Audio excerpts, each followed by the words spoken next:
राधे राधे सभी को। श्वेता's वर्ल्ड में आप सभी का बहुत बहुत स्वागत है। इस बार नवरात्रि 15 अक्टूबर दिन रविवार से शुरू हो रही है। तो आइए जानते हैं कि कैसे हम इसकी तैयारी करें।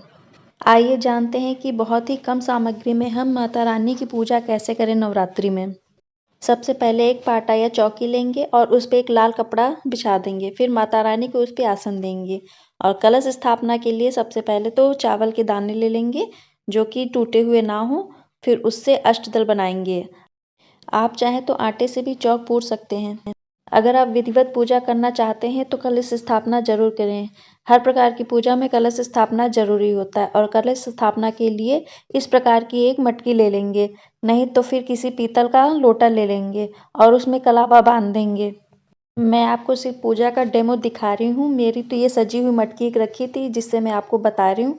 आप चाहें तो प्लेन मटकी ले सकते हैं या पीतल का लोटा ले सकते हैं और उसके किनारे किनारे पे ऐसे कलावा बांध देंगे। मटकी आप कोई भी ले सकते हैं या फिर मटकी को आप पेंट भी कर सकते हैं।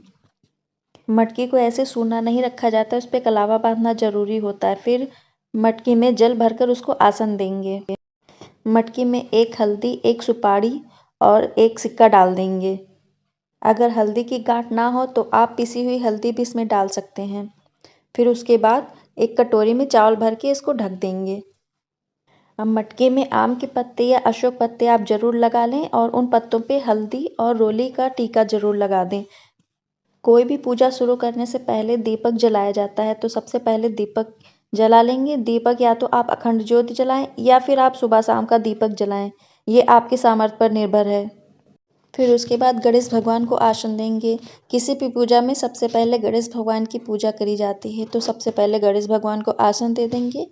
फिर अगर आपके पास ये पीतल के गणेश जी ना हो तो आप सुपारी में कलावा बांध के उन्हें गणेश का प्रतीक मानकर पूजा कर सकते हैं। फिर उसके बाद अगर आपके पास पीतल की माता रानी है या ऐसी मूर्ति है तो आप उनकी भी पूजा कर सकते हैं। गौरी गणेश जी को आप वस्त्र पहनाएं या फिर कलावा रूपी वस्त्र भी उन्हें भेंट कर सकते हैं। अगर आपके पास ऐसा सिंहासन है तो आप उन्हें उस पे आसन दें, नहीं तो आप चावल पे भी आसन दे सकते हैं। फिर कलश स्थापना के साथ साथ ये गौरी और गणेश जी होते हैं, इनको भी रखना जरूरी होता है। अगर आपके पास जटा वाला नारियल है तो बहुत ही अच्छी बात है। अगर नहीं है तो आप सूखे नारियल को भी लाल कपड़े में लपेट कर कलावे से बांधकर कलश के ऊपर स्थापित कर सकते हैं। अगर आपके पास कम सामग्री है तो आप मन छोटा बिल्कुल भी ना करें। ये ना सोचें कि कैसे पूजा होगी, बस माता तो भाव देखती हैं, उन्हें भाव से मतलब है।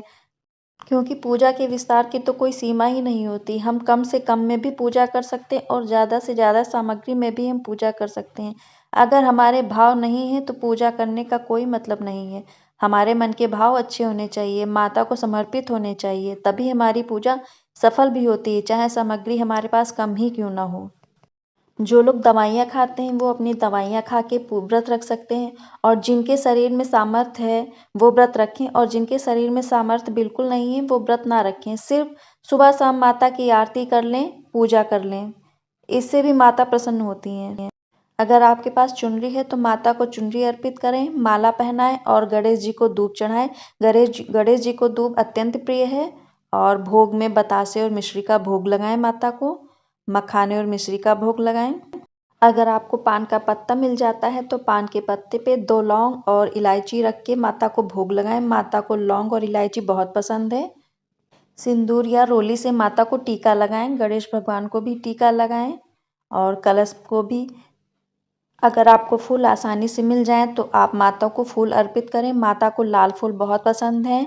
गुड़हल का फूल आप चढ़ा सकते हैं, गुलाब का फूल आप चढ़ा सकते हैं और फल आपको मिल जाते हैं तो आप फल भी माता को अर्पित करें।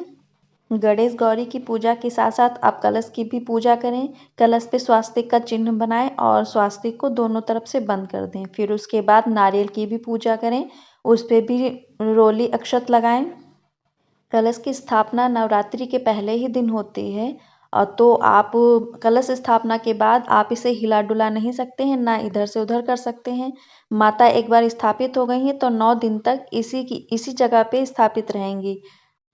और अगर आपके पास इस तरह की पुस्तक है, दुर्गा सप्तशती की पुस्तक है, तो आप उसमें से सबसे पहले देवी कवच का पाठ करें। सबसे पहले माता की पूजा में कवच का पाठ किया जाता है और यह संस्कृत में होता है और हिंदी में भी होता है। अगर आप संस्कृत शुद्ध रूप से ना पढ़ पाएँ तो आप हिंदी में उसका उच्चारण ज़रूर करें। गलत उच्चारण बिल्कुल भी नहीं करना चाहिए। और उसके बाद अगला स्त्रोत का पाठ करें। आप चाहें तो माता के 108 नाम या 32 नाम का भी जाप कर सकते हैं। ये दुर्गा सप्तशती में 13 अध्याय होते हैं। नवरात्रि में 13 अध्यायों को भी पढ़ना चाहिए। सिद्ध कुंजिका स्त्रोत का भी पाठ कर सकते हैं। आप चाहें तो दुर्गा चालीसा भी पढ़ सकते हैं। हमारी कुछ पुरानी माताओं को हो सकता है ये पढ़ने में असुविधा महसूस हो, तो वो मोबाइल पे ये सारे पाठ सुन सकती हैं। पाठ करने के बाद माता की आरती अवश्य करनी चाहिए। आरती आप चाहे देसी घी की करें या फिर तिल के तेल की आरती करें। आरती में परिवार के सभी सदस्यों को शामिल भी करें और कामकाजी महिलाएं हैं वो अखंड ज्योत बिल्कुल भी ना जलाएं, क्योंकि उसे बहुत देखना होता है। आप केवल सुबह शाम का दीपक ही जलाएं और उसी से पूजा करें। आरती आप कोई भी कर सकते हैं या दुर्गा सप्तशती के पीछे आरती दी हुई है, आप उनमें से कोई भी आरती कर सकते हैं। जय अम्बे गौरी की या फिर जगजननी माता की या जय अम्बे काली की, कोई भी आप आरती कर सकते हैं जो आपको आती हो, या नहीं आती है तो आप मोबाइल में भी सुन सकते हैं। माता की कपूर की भी आरती करनी चाहिए। आप थोड़ा सा कपूर लेकर उसको प्रज्वलित करें और उसमें 2 लौंग डाल दें। यह माता को बेहद पसंद है। लौंग डालने के बाद माता की आरती करें, फिर इस आरती को पूरे घर में दिखाएं। नवरात्रि के 9 दिनों में माता के 9 रूप की पूजा होती है। प्रथम शैलपुत्री, दूसरी ब्रह्मचारिणी, तीसरी चंडघंटा और चौथी कूष्मांडा, 5वीं स्कंद माता, 6ठी कात्यायनी माता, 7वीं कालरात्रि माता, 8वीं महागौरी माता और 9वीं सिद्धदात्री माता की पूजा की जाती है। पूजा आरती हो जाने के बाद माता को अग्यारी अवश्य दें। माता को अग्यारी देने के लिए गाय के गोबर के कंडे ले लें, उनके छोटे छोटे टुकड़े कर दें, फिर उनमें कपूर डालकर अग्नि प्रज्वलित करें। और अग्यारी देने के लिए आप घी और गुड़ का भी भोग लगा सकते हैं। कहते हैं कि जो हम हवन करते हैं या माता को अग्यारी देते हैं वह भोग सीधा माता तक पहुँचता है। और हाँ, माता को इत्र भी अर्पित करें और पूजा अर्चना करने के बाद माता से अपने अपराधों के लिए क्षमा प्रार्थना भी करें।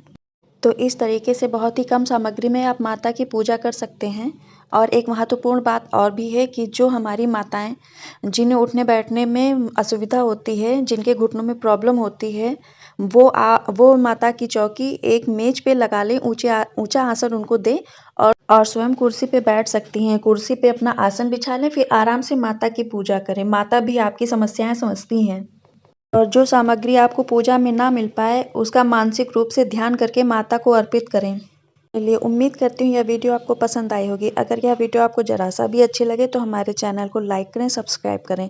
चलिए मिलते हैं अगले वीडियो में, तब तक के लिए राधे राधे, जय श्री कृष्ण।